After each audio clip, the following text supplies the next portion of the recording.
If you clicked on this video, I'm going to assume you already know what it is going to be about, therefore I do not need to re-explain the basics of it. What I will be doing in this video, however, is explaining my side of the story that hasn't been fully understood or even given the benefit of the doubt. I have been asked, why couldn't I have shown images of the book a month ago, as if that is the only way to resolve this situation. From the perspective of me and everyone involved, you would understand that is not the case. Proving the book exists is one thing, but I would like to fully emphasize that this situation is a lot more complex than it is thought out to be, in which there is a lot of unspoken history leading up to the eventual leak of this document. The other reason of the development of this video taking a while is that I initially did not handle this well. It was sudden and was out of impulse. Given my outbreaks in mental health, I could not have handled it worse. I am not fully innocent in the regards of the situation, as I did lie and dance around the fact that there was a cover-up. And for that, I apologize for keeping this from the community in a very immature and inappropriate manner. I was also aware that multiple groups did know about the book prior to the leak, and upon public confrontation by some of these people that I knew had known about the book, I had lashed out under pressure as I felt targeted and cornered. My mental health is by no means an excuse, and I have spent time to better it. Therefore, I decided to listen to the criticisms of how I handled things. I decided my best way of doing that is to take time to properly let myself cool and assess everything at once. I thank you to those who were patient and understanding during that time. I have also apologized to my friend groups, as suddenly leaving them was nothing but a terrible approach as well. It resulted in them having to defend themselves with little evidence to give other than the word of mouth. I also wish to apologize for acting oblivious for the first few days of my return as if nothing happened. It was a mistake to do such. As per request, this is my response video. I want to first give you a perspective and a rundown of how this situation actually unfolded, in complete detail from the beginning to the aftermath, as well as screenshots and conversations to go along to give you the perspective of me and my private friend groups during this time. I would first like to mention that anyone in this video has their name blurred out as per request or by the chance that I could not get into contact with them. This video is not meant to be an instigation toward anyone, but it is me testifying my own experience and the situation against how Scott Cotton handled. I would like to also mention that this video is not monetized. I would also like to mention that this video will not be up for the public for long. While I will not be deleting the video, I will be making it unlisted after around 2 weeks. I give full permission for this to be downloaded and re-uploaded. The reason why I am making this unlisted is due to the fact that I have been accused of doing this for attention and for views. I also want to move on from this situation and believe that I do not need to keep this up for my channel as a permanent stain.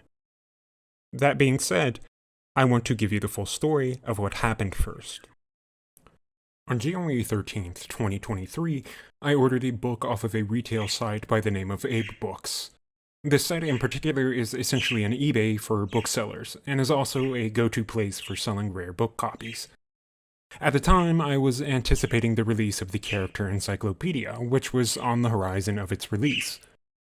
I would usually go to Abe Books under Scott Cawthon's author page and sort by new to see if any booksellers were having copies available. While most sellers do not ship copies ahead of time on this site, I would use this as a reference point to tell me when copies would start being sent out to stores soon. However, a particular listing caught my attention, one titled The Freddy Files Uncorrected Proof Pre-Marketing Copy. The amount of time someone has came across an uncorrected proof of a FNAF book has been extremely rare. Not to mention one for the Freddy Files, which at the time had no public record of an obtainable copy. And so I saw this as an opportunity to seize, and out of excitement, I decided to contact the seller directly via email for more information regarding the copy he was selling. After receiving news that the book was in fact real, and after seeing a recognizable name of an obscure character, I immediately rushed to my friend groups in excitement. I first joined a voice chat in a friend group which I'm going to refer as Server A. This is a server of around 20 active users, all of which who have been close friends of mine for years, and are comprised of members of the Reddit mod team. I then broke the news to Server B, which is a server comprised of even more close friends, but includes people who are fanatics of the FNAF lore, such as I am. They were delighted to hear the news as well. I went ahead and purchased the book. The seller lived in Alaska, and out of my anticipation and excitement for uncovering lost media for a franchise that I do fixate a lot of my free time on, I decided to purchase express and priority delivery to ensure that it came as early as possible. This cost around $40 in shipping, given that they lived on the complete opposite side of the country. As time went on, it was only a couple days until I started getting news that the package was en route. While I was unable to find the exact copy of the tracking history, I do have a screenshot of me joking around in Server B about where the Talbert files was last seen during its delivery. On the night of January 15th, 2023, I had received the book, and I went straight into Server A to read the book live to a group of around 15 people.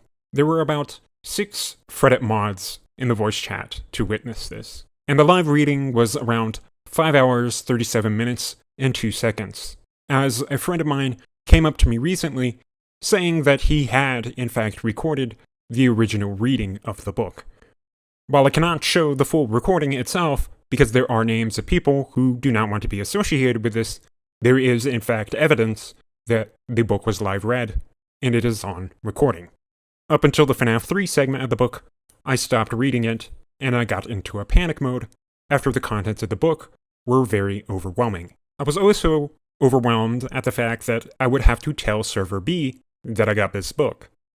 The issue being that Server B had people that I did not know fully yet, despite being close friends with a lot of them. Out of fear of having to tell them about the contents of the book, I decided to tell them that I returned it. In a panic, I decided to email Scott, telling him about me finding the book and me not knowing what to do with it. The following morning of January 16th, he responded. I interpreted his email as another scenario where we would have to keep this secret, because if it got out, it would understandably cause problems.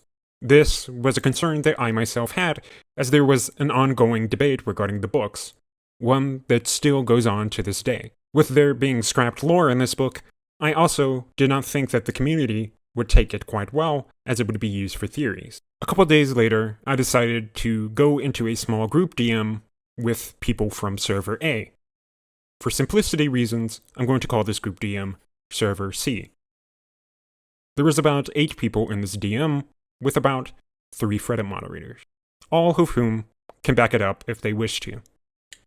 Once again, this reading was fully recorded and archived, as well as notes were taken by the people who were in the group DM as well. I let things calm down for a few days after I had fully finished the book and decided that I wanted to keep this book hidden from even myself.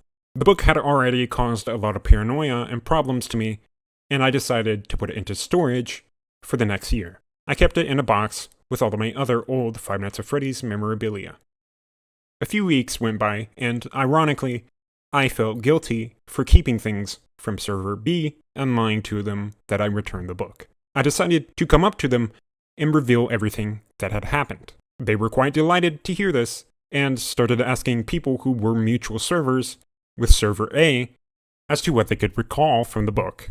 Therefore, a user from Server B decided to compile a document based off of secondhand accounts from the people who were in Server A. This is the document that eventually got leaked.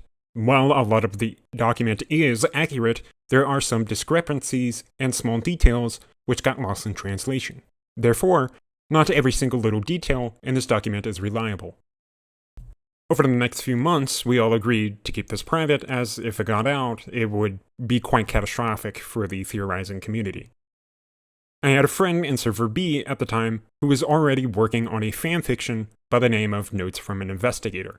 There's a segment in the Talbert files which had inspired him to make something based off of it in his own fanfiction.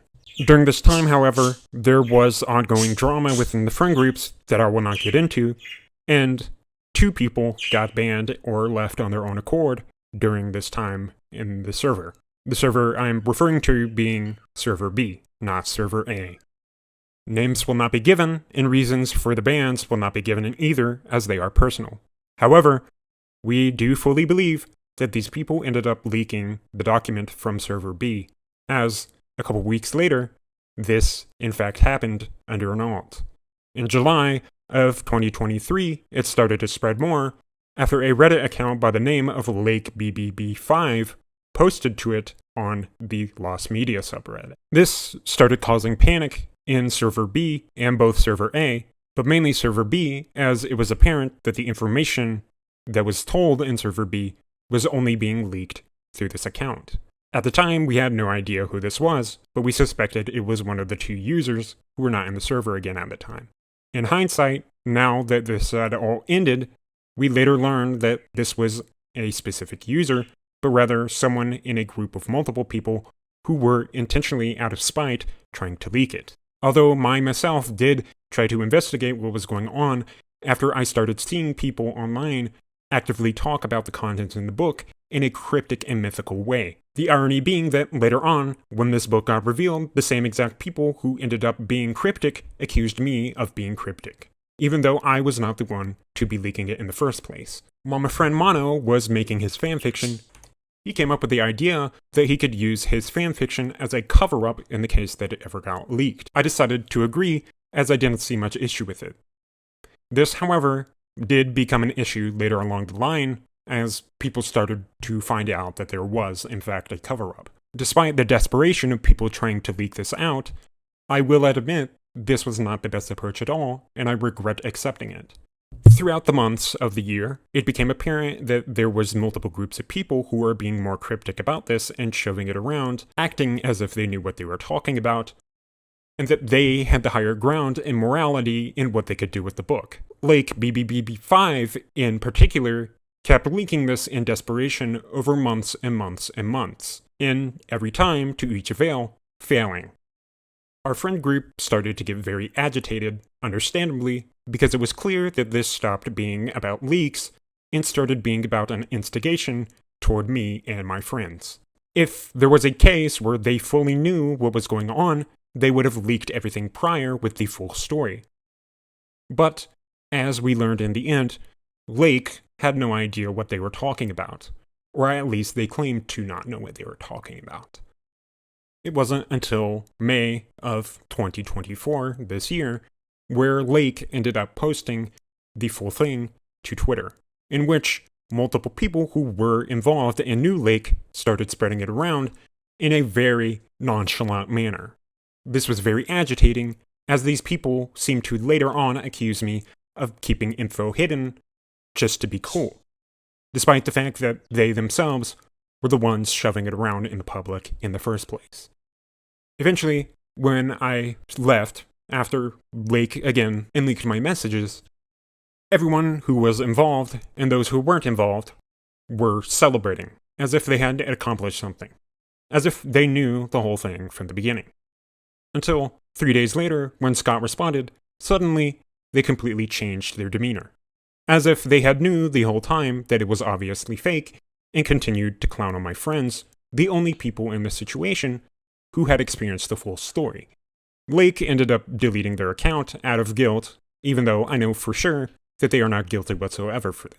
They claim to have not known the reason why I kept it hidden, despite the fact that a whole year ago, they had seen the email from Scott, which very clearly told us the motivation behind keeping it a secret. I was very upset, and so were my friends, because it became very clear that this stopped being about the book and started being a breach of privacy and instigation toward me. Something that, to this day, people still continued to frame me as some quote-unquote secret FNAF mafia. I do not know everyone who was connected or involved to Lake BBB5, but I do know some that were. I have blocked those, and I will continue to block those who do end up being eventually found out to be connected to this. That goes without saying that not everyone I do block is related to Lake BBB5. But a lot of people who did get blocked are for some reason surprised that I did so in the first place, as if they were not clowning on my friends for an entire year and being cryptic about it in the first place. Now comes the aftermath of the whole situation. After the fact that all of this had happened, my friend group was in shambles, and our mental health was deteriorating. It is suddenly framed now as if there was some grand conspiracy going on that we were orchestrating and that they had exposed, despite for a whole year prior believing that it was real with the intent to harass us and get it leaked out. Can I express how annoying this is? I again would like to thoroughly apologize for how we handled this. This was not handled the best way at all. However, to say that we intentionally did this to start drama, attention, or anything whatsoever on that line is completely incorrect.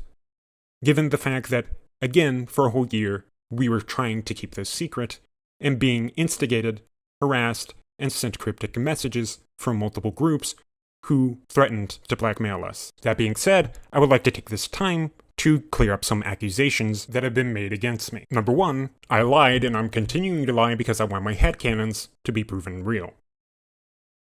This is something that has been thrown around a lot, and once again, goes to show how very little people understand about the situation. Once again, I must reiterate that this was never intended to leave a specific friend group. Under the assumption that this was a hoax, and the motive was to prove my theories, it would make zero sense as to why I'd create a hoax with the specific notion that it was scrapped and non-canon, as well as it directly contradicting current lore.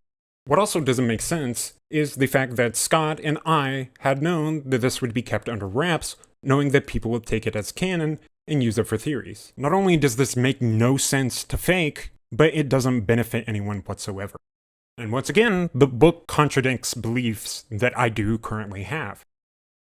Number two, I did this to cause drama, and I want attention.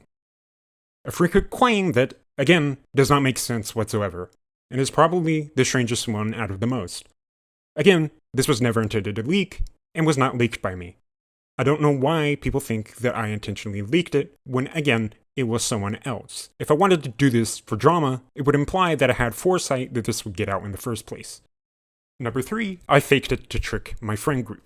Another accusation which does not make sense, as I've actively withheld information from both of the friend groups. If I was orchestrating a hoax or conspiracy against 30 people, it doesn't make sense why I'd withheld some information from one of the others. Number four, I'm continuing to insist it's real, not because it is real, but because I need to save my public image and reputation as a leaker. Now, something that I have brought upon myself unintentionally is the fact that I am regarded as a leaker or insider for a huge portion of the fandom. I admittedly was quite reckless with some of my choices over the past year and should have been a bit more careful if I did not want to be labeled as such. I do not consider myself as a leaker, nor do I want to be known as that. I never intended to be, nor do I ever intend my platform to be as such. To set the record straight, I have shared unseen information regarding the franchise, specifically regarding the development of the first film, all of which was not requested by me, but was given directly with full permission by someone who was working on set. There seems to be this fear-mongering going around that I have been stealing things from people to make money or to have a platform, such as this comment, for example. I have not stolen anything from people who work on this franchise. I have also even directly worked with them to clarify up misconceptions, misinformation, or things that may be causing trouble for workers on the development of the films. I have also been a source of journalism. This does not constitute as leaking in the terminology that you may think it does. I did not leak the script directly, but I did report on things that I read from it. For instance, something that Matt Pat himself had done. Granted, there is a clear difference between me, a fan who's interested in trying to report on the franchise, and MatPat, someone who was actually on set of the film. My source, however, did work on the film, and they believed it was fine to share the script as long as I didn't post the whole thing directly or show the post credits. Every quote-unquote leak I posted after that regarding the films has been nothing but normal journalistic information. Film dates and development times are almost never fully revealed by the producer companies at first when it comes to the film industry. I have never leaked anything important about the second film, nor do I plan on doing so. In fact, going forward, my source and I have agreed that we will no longer be reporting on the films in general, as people seem to be getting the wrong idea. The fear-mongering is unnecessary. To say I am doing this to earn money, too, is a bit ridiculous. Not only do I make zero income from my Twitter, but I earn a bare minimum ad revenue from my videos. I donate 90% of the earnings to the PCRF.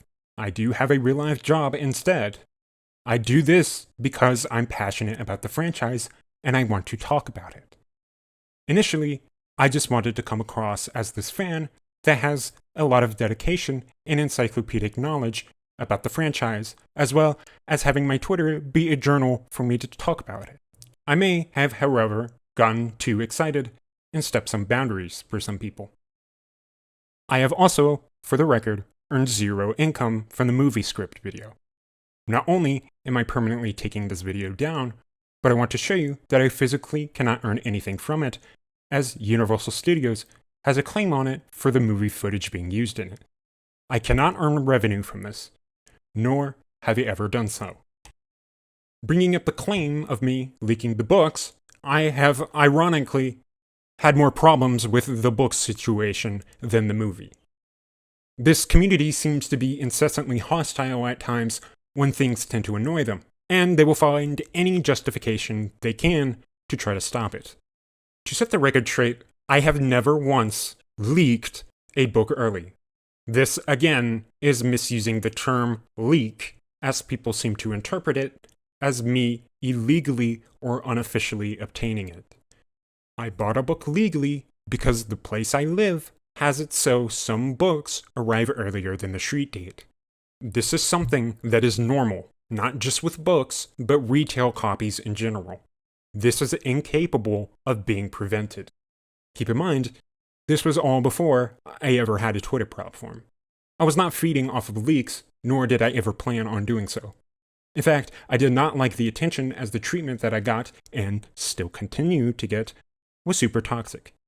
This narrative is not only harmful to me, but outright causes fear in between developers who actually work on the franchise. I need you to realize that after a certain point, when you become an influencer, you will begin to hear things that you are not supposed to hear. That is just unfortunately how it is.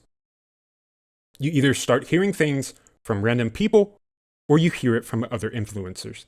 It is no secret that a lot of influencers, including me, know some things about the franchise that aren't public, even when they aren't supposed to know. Every time this happens, however, it is kept within a safe environment, and the developers are always aware of what is going on. I have also directly worked with some developers in the past in an attempt to prevent leaks. So to make the claim that I am stealing is not only completely false, but is disrespectful and overall unnecessary. By no means will I be using a fake book to do this if it was never my intention to be a leaker in the first place. My intention has, however, been to be a figure for the community in terms of information with a franchise that has issues with both misinformation and a lack of transparent communication with the fandom and its developer. I try to do this in a respectful manner that does not negatively affect the developers working on it. And every time I question something I may plan on doing, I always run it by a developer contact first. I do not plan on continuing with this, since the treatment and narrative being painted is ridiculous. I have nothing to gain from leaking, never did, and never will.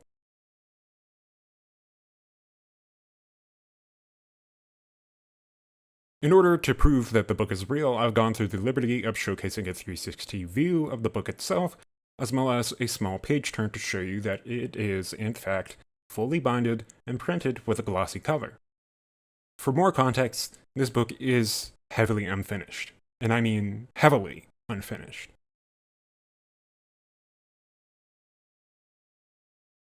There's some pages which are the exact same as the final version of the Freddy files with some differences to temporary page placements.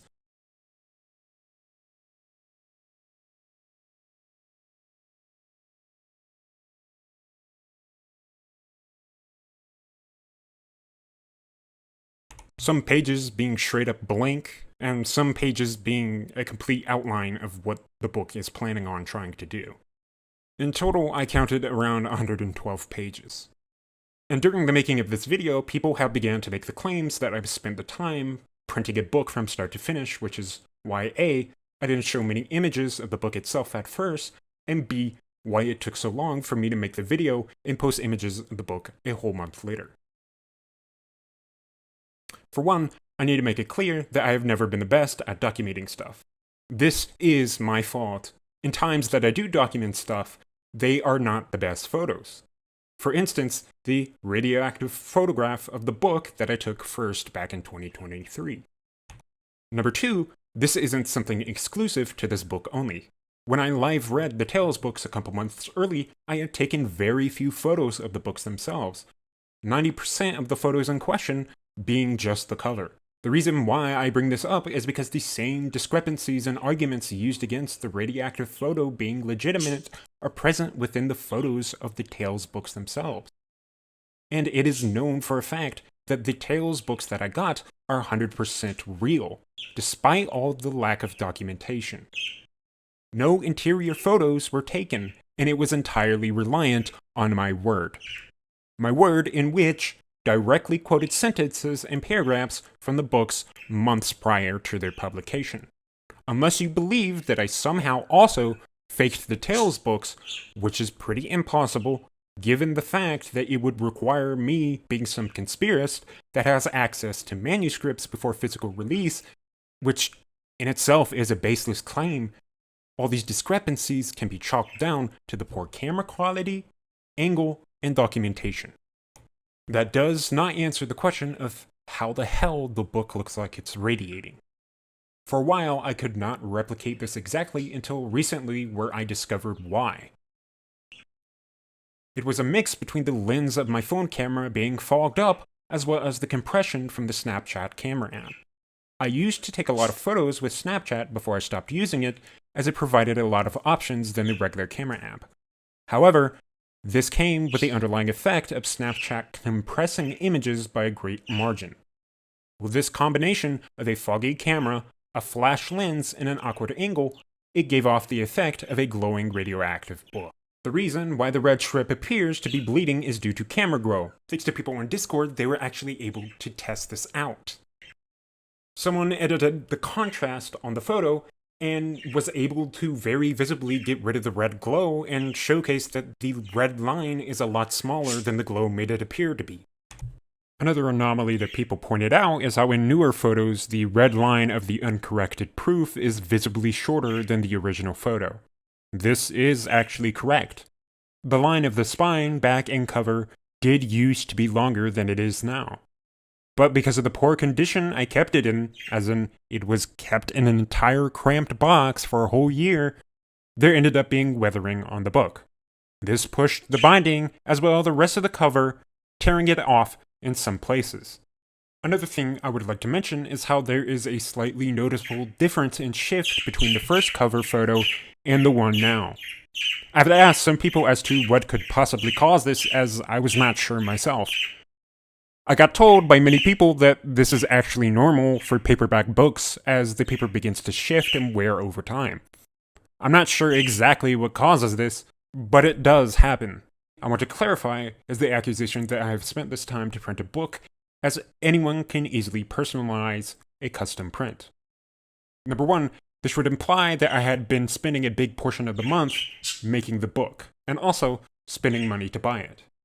This would not add up with the break that I took, where for the first few weeks after the incident happened, I had taken time to spend time with my friends. Multiple people who are my friends, including those on the subreddit mod team, can account for this. It wasn't until late May, where I first actually began working on this video, that I would start writing the script for it.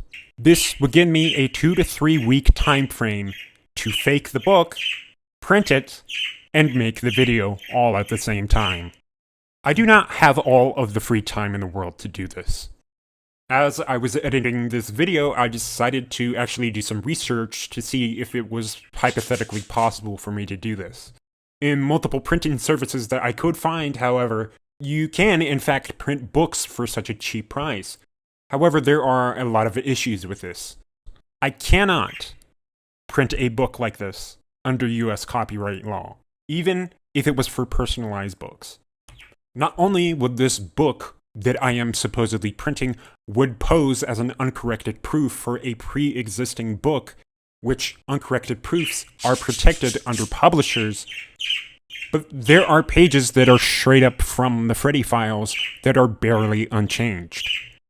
No printing press company will let you do this if it is taken directly from another publicized publication. And to even risk that, all for a hoax, is beyond more trouble than making a hoax like this in the first place. Some then argue I could have just used a local printing company. Do you realize how suspicious that would be? I would have been directly questioned if I had to print a book with pages that already exist from another book. That counts as plagiarism. For the validity of this book, a user who is actually an expert and fanatic specifically in scholastic publishing, as well as an author herself, had approached me when I first started sharing images recently and asked me to compare it with my Into the Pit uncorrected copy. Upon doing so, she was able to evaluate that the binding was pretty explicitly consistent with every other uncorrected proof piece made by Scholastic, despite the fact that some copies do vary in slight differences.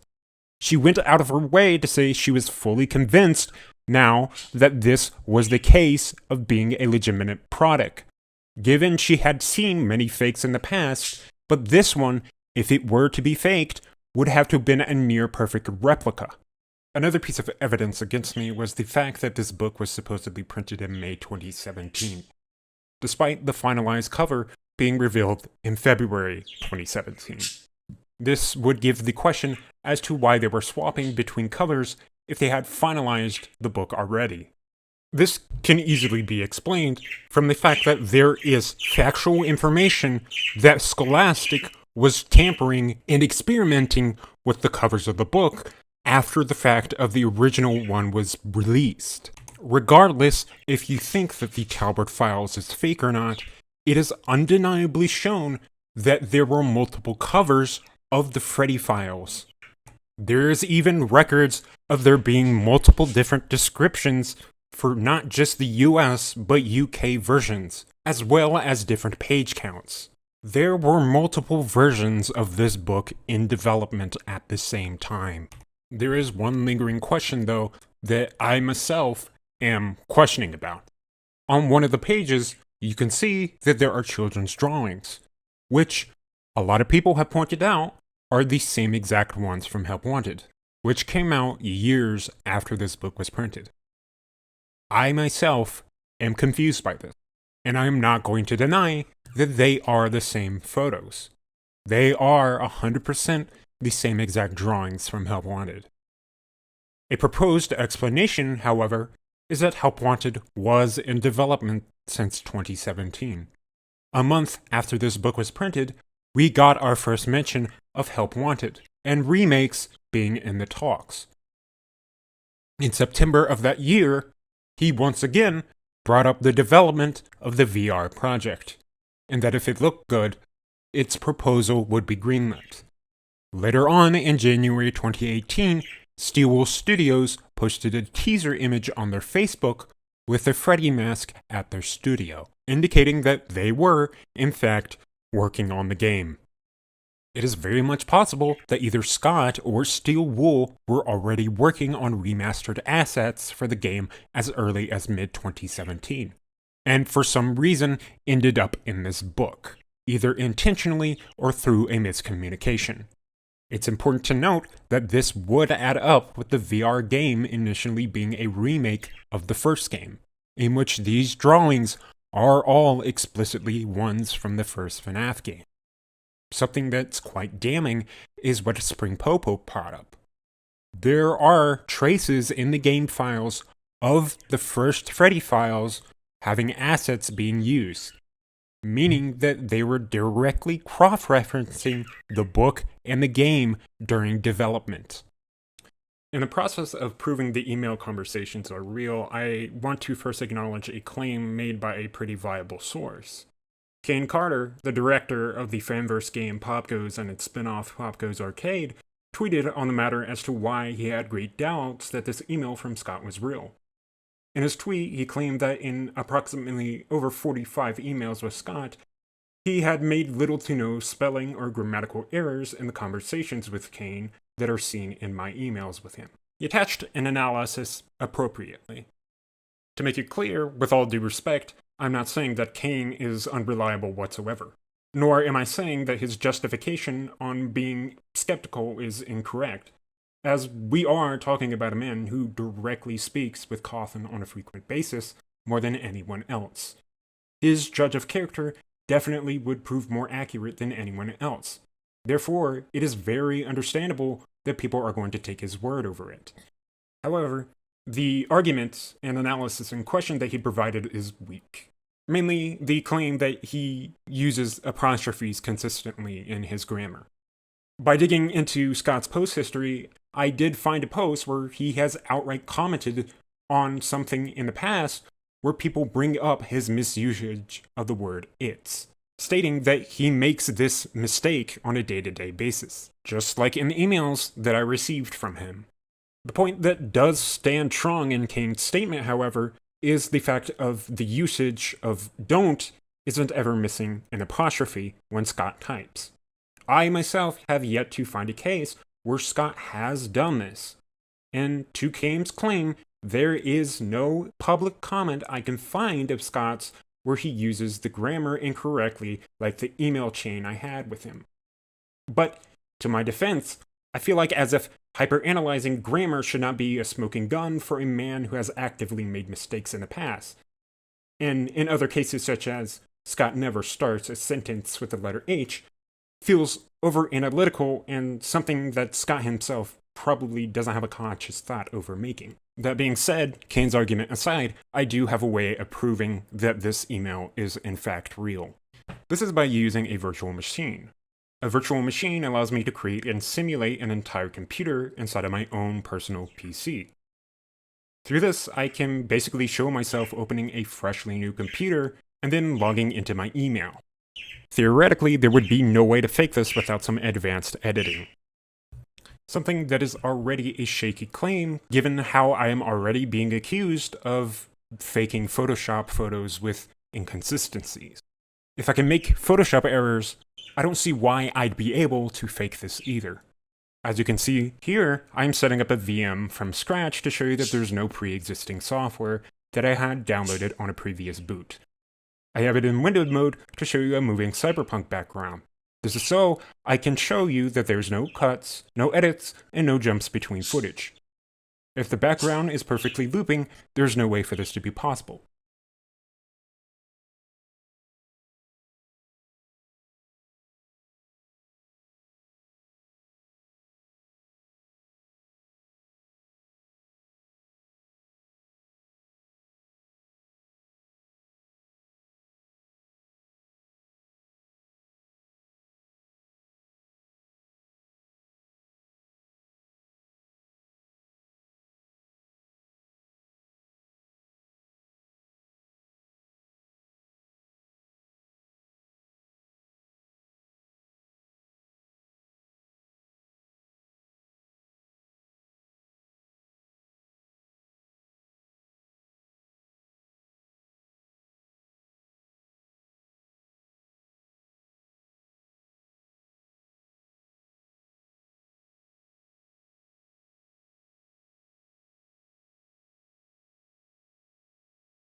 As you can see here, I've appropriately started the email chain in question, no editing tricks, no inspect element, and that it is clearly Scott Cawthon's email address.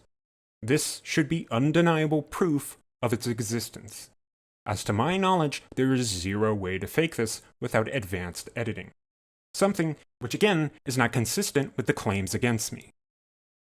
Scott's first response to the situation was under a Reddit post regarding the email that I received from him, in which he first said, "Guys, you gotta stop believing this stuff. I didn't write this." A few minutes later, he made a second comment, in which he said, "Everyone, listen to me very carefully. I love this community. You know that I do. But I don't have the time or energy to comment on every drama post that pops up on the Reddit. I have no idea what the Talbert Files is. I haven't read it, nor do I plan on reading it. More importantly, if I ever wanted to give clarification on anything, like I'm doing now, I would do it through a Reddit post and not through a personal email. I have something fun planned for the 10th year anniversary of FNAF, and I hope to post about it soon." First of all, there are quite a few issues with this comment. Mainly the fact that he says, "I have no idea what the Talbert Files is, I haven't read it, nor do I plan on reading it." Regardless if you think that I am telling the truth or not, this is a very big red flag. As the owner of a billion-dollar franchise, you should not be admitting to not looking into stuff like this. That is completely ignorant. Not only are you completely disregarding what the point of the whole drama is, but you are saying that you have no idea what you're talking about. During this time, a friend of mine who is on the Reddit mod team, but does not wish to be named, ended up emailing Scott regarding the situation. The email that was posted in which Scott saw was actually pretty paraphrased from the actual email that I had received from him. And so this moderator decided to email him back with clarification in regards that hopefully there was no confusion between what was actually sent. In which his response was, "I never sent that email to Entom. It doesn't even sound like the way I write. I'm sorry for the confusion, but I never sent that. You are mistaken." My friend then responded back with, "I'm sorry to pester you, but are you sure? It was from January of last year. So you sure you didn't just forget? It's just that Entom is a close friend of mine, and you saying this implies he not only lied about your email, but wrote up an elaborate fake one for his friends only."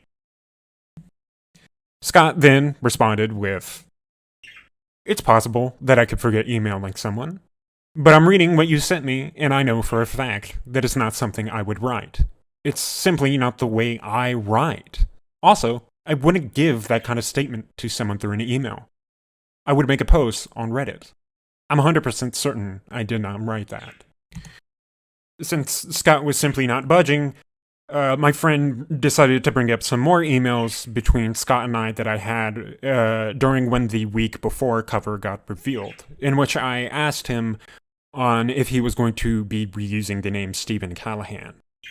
Once again, Scott Cawthon showing signs that he would be reassuring if this ever leaked. It is important to note that Scott is told directly that my mental state is not in a good place, as well as the whole group of friends in general are being hurt by this, in which Scott's only response was, "I don't remember these messages below. But again, the longer message that you sent to me, I can 100% confirm that I didn't write." Not only does he completely disregard the statement regarding my mental health or my friend's mental health, but he leaves yet another vague response. The way this is worded comes across as if he is 100% confident that the other messages are fake, but that some of them may be real because he can forget. That is at least how it comes across to me. While I'm not making an accusation here, it comes across to me as dancing around the situation in the case that it ever came out as real. He could simply say that he forgot. In fact, he decided to make a full-on post about it, which I am going to read now. Okay, everyone, here's my official statement concerning the Talbert Files. As I said elsewhere, I don't know what the Talbert Files is. I haven't looked at it yet. I never said it was fake, though, despite the emails I'm getting. We are talking about 2017. and that's a long time ago. If it is an unpublished version of the Freddy files, like everyone says, then it was obviously rejected. Lots of stuff gets rejected. One thing that everyone needs to keep in mind is that a lot of companies that I work with come up with products from time to time that try to fill in the gaps of the lore. They essentially create new lore in trying to create a product. This happens a lot more than you may realize. Almost every time this happens, however, I step in and say, no, don't create lore, just focus on established lore. Even a detail as small as EST 1983 on a t-shirt, I'll say, no, don't include an established date because that confuses the lore. Companies don't realize this. They have good intentions. All of this to say that, yes, it is possible that the Talbert files is an old version of the Freddy files. But if it is, it was obviously rejected. Anytime you see an unpublished book, or an unpublished screenplay, or even scrapped merchandise designs, try to keep in mind that a lot of the ideas get scrapped because they are simply bad ideas. The other problem is that I've seen emails supposedly by me that were not written by me. I do sometimes reply to emails, rarely. However, the one that I've seen posted on Reddit and the one sent to me privately by members of the Talbert group is a fake. It wasn't written by me. There are too many obvious giveaways. Please don't harass anyone over this. I think there's a lot of confusion over this, obviously, but I don't think anyone has intended to cause problems. Number one, again, he states that he has not looked at the Talbert files and does not plan on doing so. First of all, why are you making a post about this if you do not know what you're talking about? Second of all, he states that I never said it was fake, but if it is, it was rejected. That is not a clear statement whatsoever, and at the time, a lot of people pointed this out. He also then goes along to state that this was 2017, so he probably does not remember when this was scrapped, or if this was even something proposed in the first place. It wasn't until people in the comments kept asking, we do not have a clear answer for this, your statement is vague as always. He made an edit to the post. Okay, I've been looking through some of the Talbert files pages. I couldn't find any downloadable versions, but I watched YouTube videos browsing through it. I can pretty confidently say that the Talbert file is fake, and not an unreleased Freddy files. It looks completely unfamiliar to me, and not something Scholastic would have put together. It also mentions characters that weren't created until years later. Pretty sure it's fake, folks. Number one, at the time, there were no pages posted of the Talbert files. Aside from like one or two, there was no video on YouTube at the time that was looking through the pages of the Talbert files. So the fact that he's making the claim that, yes, I looked through some of the pages through a YouTube video is simply not true at all. While you could make the argument that maybe he's referring to the document that was put together, because to be fair, there were videos going through the document, that just makes it even more confusing. So, I don't know if this was the case where Scott thought that the document was the pages. Why is he acting like he's completely oblivious? Any person can look at this document and see that, yes, it is not the actual pages. There are documentations of the pages in which there are bullet points mentioning it. There are no public pages at the time of this post. Not to mention, he then says, it looks completely unfamiliar to me, and not something Scholastic would have put together. It also mentions characters that weren't created until years later. Pretty sure it's fake, folks. This directly contradicts the fact that he said prior that he would not remember something that was dated back to 2017. Why is he suddenly making the claim that he would remember if something like this was made? Why are you suddenly able to remember something that was made from 2017 after saying that your memory is foggy? About a day later, my friend felt like he had been a bit too harsh and decided to email Scott back apologizing for how the situation escalated. As at the time, a lot of people in my friend group were emailing Scott regarding their frustrations with this. Not only was it affecting me, but it was affecting the friend group overall. In which Scott once again responded with a completely different demeanor than before, and with a very interesting response. Hey, I appreciate the email, but you don't have to apologize for anything. I wish I'd handled some things differently. But it is what it is now. I'll work to try to heal everything. What do you mean by that? What do you mean by you will work to try to heal everything? I'm not sure what you could possibly do in order to heal the amount of harassment, the amount of mental distress, and the amount of public disclosure to my reputation plummeting would do. I'm not sure what you could do to heal this. Making another announcement of a game or using the 10th anniversary as an excuse again is not going to work as something that heals something. The question that everyone seems to be asking is, if Scott lied, why would he lie? The question I think you should ask instead is, would Scott lie? I'm not going to answer or speculate on what I think the reason behind him lying was, as it would not be appropriate or respectful in the sense that people have made accusations about me during the whole situation. But instead, I'm going to bring up Scott's past situation and his history of shadiness to show you that this is not something out of the question for him to do so. On December 20th, 2023, Scott Cawthon claims that the development team behind the Roblox game Survival Crew was not meant to release at the time and was actually a result of a miscommunication between him and the developers. The miscommunication in question being, quote-unquote, approving a skin as release the game. I'm not exactly sure how in the hell in the English language that you could miscommunicate something such as this. It is certainly a terrible excuse that somehow most of this fandom did, in fact, take at face value. Keep in mind, the mistake he's claiming here is that there was a miscommunication between him directly and the developers working on the game. This, however, does not add up with Striker Entertainment, FNAF's licensing company, who was promoting the beta of Survival Crew the day it launched. This does not add up with Scott's claim that it was a miscommunication between him and the devs directly. While you can argue that they did it quick enough for Scott to not respond, not only is that unlikely, but is straight up wrong. According to assets on Roblox.com, the beta was actually in full preparation since September 2nd, 2023. A whole 4 months gap between preparation and release. The amount of time for a miscommunication to be cleared up here is insane. And if anything poses a greater issue that needs to be addressed, in the unlikely scenario, he straight up did not communicate with them for 4 months. That is also an inexcusable act that he should not be defended for. Nor should we completely ignore the fact that he straight up told the devs to start over on behalf of his own mistake in both situations.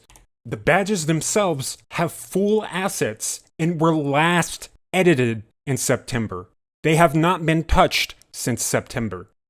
Establishing again, this beta was planned for months, making the chance of this being a miscommunication astronomically low, being that there is also movie assets provided in the beta too, something which released a month prior to the beta.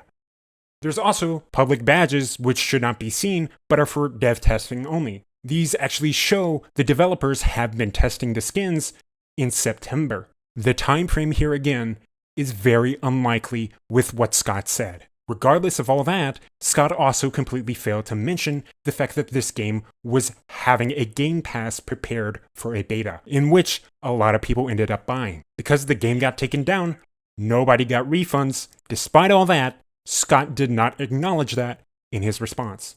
What also does not add up is the statement that he has never played it and that the game has been very early in development. I'm not sure if Scott is even aware of this, but there have actually been leaks of this game being in development far longer than he makes it out to be, dating all the way back to a copyright date in 2019 with a build in 2022. There is full-on footage of this game existing in 2022. This game is not in early development. This game has been in development longer than one of the fucking VR games. So ask the question again, would Scott lie? Is Scott shady? Would Scott do such a thing? The shadiest thing of them all goes back to the retirement. I'm not going to get into the specifics of why this post got made for obvious reasons, but I will state the elephant in the room. He announced his retirement in 2021, and it is currently 2024. He is not retired. To say Scott would never lie is, once again, completely ignoring the shadiness he's been able to pull in the first place. He lied about retirement. A common argument is that he said he was retiring from games, something that is straight up not true, and not something that he said. He's not only developed and direct full game sense, but he has straight up overseen every single thing in the franchise to this day. This is not retirement. This is working, and he is absolutely earning loads from it. To say he was forced retirement is not true at all either, because he actually brought up retirement before this post was made, not more than 2 weeks before. Conveniently, after this controversial post, people, in fact, did not like what he had to say. It was only a couple days later until he posted his retirement post. The timing here is not coincidental, and the fact it's used as an excuse to say fans pushed him to retirement is absolutely wrong and is once again brushing off his capability to get away with things and is tiring. Ever since he has retired, there's been 7 new books, 2 movies written by him, one of which is currently in the making, 3 games, and even more merch under his copyright, graphic novels signed under his approval, an entirely new and upcoming book series which is being written by him. This is not retirement. To answer the question, would Scott Cawthon lie? I propose all to what I just said, but also another question. Who has more to lose? Me, a dedicated fan who occasionally researches deeply into this franchise and has a relatively big following on Twitter, or a 46-year-old multimillionaire who claimed he was retiring after making controversial statements, but 3 years later is continuing to run a billion-dollar franchise under his sole ownership, in which he can easily manipulate via the lack of transparency he has with everyone involved with it. In fact, I would not be surprised if the reason he did not fire 2 of his main artists was because they had fallen under this manipulation and kept them regardless because they were seen as a yes man for his work. Scott is not evil, and Scott is not a pathological liar, but he isn't some ordinary man on the internet. He is an entrepreneur with the most profitable indie franchise on the planet right now. And just because he may make himself out to be some oblivious old man does not mean he actually is. This man is not a saint, nor am I saying he's some evil capitalist, but he does definitely not need to be given the amount of leeway that he is given right now. It shifts the fandom into this perception that he could do no wrong, and in which it has harmed me and the whole community in the process, due to the fact this video even had to be made in the first place. But like he said, it is what it is. With all of that being said, I believe that I have made my points, and this will be my last statement on the whole situation. I do have plans on what I am going to do with the book after this. I will first be sending it to someone who can repair it, and this someone being a trusted friend, and then I will send it to another friend who will then scan it and archive it for the internet to see. As for now, I'm going to take a break and let things cool off. This situation overall has been stressful.